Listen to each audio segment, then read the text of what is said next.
ఇందులో పదాలు చాలా చక్కగా వాడారు. ఒకసారి ఆ పల్లవి మాకు వినిపించండి. ఏ పట్టు చీరనే కట్టుకున్నా, కట్టుకున్నుల్లో కట్టుకున్నా, టిక్కీ బొట్టే వెట్టుకున్నా, పెట్టుకున్నుల్లో వెట్టుకున్నా, నడుముకు వడ్డానం జుట్టుకున్నా, చుట్టుకున్నుల్లో జుట్టుకున్నా, దిష్టి సుక్కనే దిద్దుకున్నా, దిద్దుకున్నుల్లో దిద్దుకున్నా, పెళ్లి కూతురు ముస్తాబురో, నువ్వు యాడంగా వస్తావురో, చెయ్యిని చేతికిస్తాను రో, అడుగుని అడుగులేస్తాను రో, నన్ను మెచ్చి తానే నన్నా నాన్న, తారే నన్నా నన్నర నాన్న, నీ బుల్లెట్ బండకి వచ్చేస్తప్ప డుగ్గు డుగ్గు డుగ్గు డుగ్గు డుగ్గని, నా అందాల దునియను చూపిస్తప్ప చిక్కు చిక్కు చిక్కు చిక్కు బొక్కని. ఇట్లా ఉంటుంది సార్. అసలు అంటే ఒక పెళ్లి కూతురు ఆమె ప్రపంచాన్ని భర్తకు పరిచయం చేసుకునే పాటగా ఇది నేను అనుకున్నా సార్. అది పాటకు ట్యూన్ కట్టడం కానీ రాయడం కానీ రెండు మీరే చేస్తారా? మొత్తం సార్, ఆ ట్యూను, ఆ పాట మొత్తం, ఆ ఐడియా కూడా సార్. ఒక చాలా పాటలు రాశారు.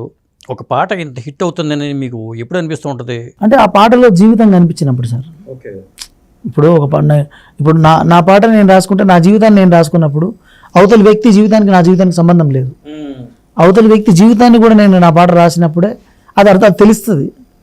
అంటే నేను నమ్మేది ఏంటంటే సార్, అంటే అందరి అన్ని రకాల జీవితాలు అయినప్పుడు కూడా ఒక్క వేదికలో కుటుంబం అనే నేపథ్యంలోనో, ప్రేమ అనే నేపథ్యంలోనో, ప్రొఫెషన్ వైజ్గా అందరిది ఒకటే జీవితం అయి ఉంటుంది.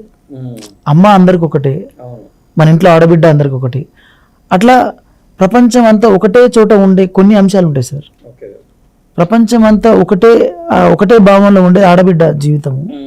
సో నేను అది ఈ పాటలో నాకు ఫస్టే కనిపించింది. నేను ఆ పాట ఇప్పుడు బుల్లెట్ బండి పాట ఉంది కదా, అది మీకు ఎన్నో పాట అవుతుంది? నాకు ఇది 5వ పాట అనుకుంటా సార్. అంతే సార్. మీ పాటల ప్రస్థానం ఎలా కొనసాగింది, ఎక్కడ మొదలైంది? మాది నిడదవెల్లి, మాది షాద్నగర్ దగ్గర నిడదవెల్లి విలేజ్ సార్. అక్కడ మా నాయన రైతు, అమ్మ కూడా రైతు, వ్యవసాయం. అప్పుడప్పుడు నాన్న మేస్త్రి కూడా రెండో పనిగా. అయితే మాకు చిన్నప్పటి నుంచే ఉంది సార్. చిన్నప్పటి నుంచే మేము చిన్నగా ఉన్నప్పటి సందే సినిమా పాటలు వినడం, చిన్నగా ఉన్నప్పుడు మా ఫస్ట్ క్లాస్ నుంచి. సాధారణంగా పని పాట అంటూ ఉంటారు, పని చేస్తూ కూడా పాటలు పాడుతూ ఉంటారు. అలా పుట్టిన పాటలే జానపద పాటలు. మరి మీ విషయంలో ఎలా జరిగింది? దీని మీద ఏమైనా స్టడీ చేశారా? లేదు సార్, అప్పుడు నాకు అంత ఐడియా లేదు సార్. కాకపోతే నాకు జానపదం అంటే జనపదం.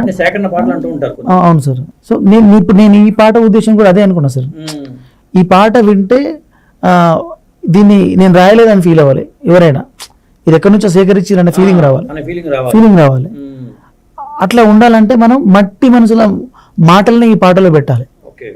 బట్ అందరి ప్రపంచ భావం ఇందులో ఉండాలి అనే ఉద్దేశంలో ఆ మట్టి మనుషుల భాషనే ఉంటుంది. దిద్దుకున్నోల్లో దిద్దుకున్నా, పెట్టుకున్నోల్లో పెట్టుకున్నా, మా అమ్మ అక్కలు చుట్టుముట్టు ప్రపంచంలో నేను విన్న మాటలే అవి. పుస్తకాల్లో మాటలు అసలు అవి.